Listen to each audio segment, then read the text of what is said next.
Hello everyone and welcome to this week's Analog Pocket News.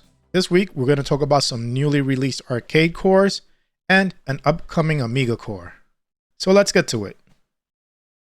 Core developer Hotego has released 3 new arcade cores. Think about it as a classic beat-em-up collection that he released. The new cores are Double Dragon. This is a game that I had a lot of experience with back in middle school. At the time, the game was amazing, and playing with a friend made it even a lot better. Today, the game hasn't really aged well because of the constant slowdown. It didn't bother me back then, but right now it really takes away from the experience of the game. There's also a Double Dragon 2 core. I didn't play this game much in the arcade, and while it did improve the slowdown from the previous game, the controls totally confused me at the time, and I didn't put enough time into the game to actually get used to the controls. You see, the way the game controlled was that, depending on what direction you're facing, also determined the direction of your attacks. So there were times that I wanted to attack to my right, but the game will actually attack to the left. So it can get really confusing for first-time players. And there's also a Renegade core, another classic beat-em-up. There's an Amiga core that's currently in development for the Analogue Pocket. There's no release yet, but the YouTube channel Pixel Cherry Ninja was able to obtain an alpha core directly from the developer. The developer goes by the name Ultra FP64. If you head over to Pixel Cherry Ninja's channel, you can see the core in action with multiple games being demonstrated.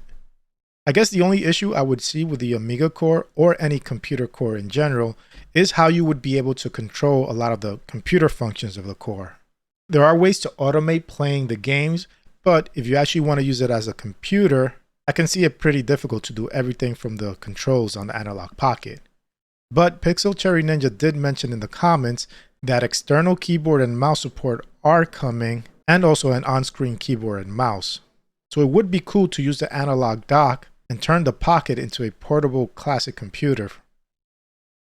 Eric Lewis, the developer who brought the Genesis core to the Analogue Pocket, posted a video on Twitter showing him using what looks to be an original Sega Genesis controller and a Super NES controller. The Super NES controller actually is an 8-bit DOE controller, but I know 8-bit DOE has controllers that works on the original Super NES using a wireless adapter. And I believe those controllers come with Analog Super NT console. You can see in this video that he set up a breadboard that connects to the cartridge slot on the Analogue Pocket, and the Analogue Pocket is running the 240p test suite made by Artemio.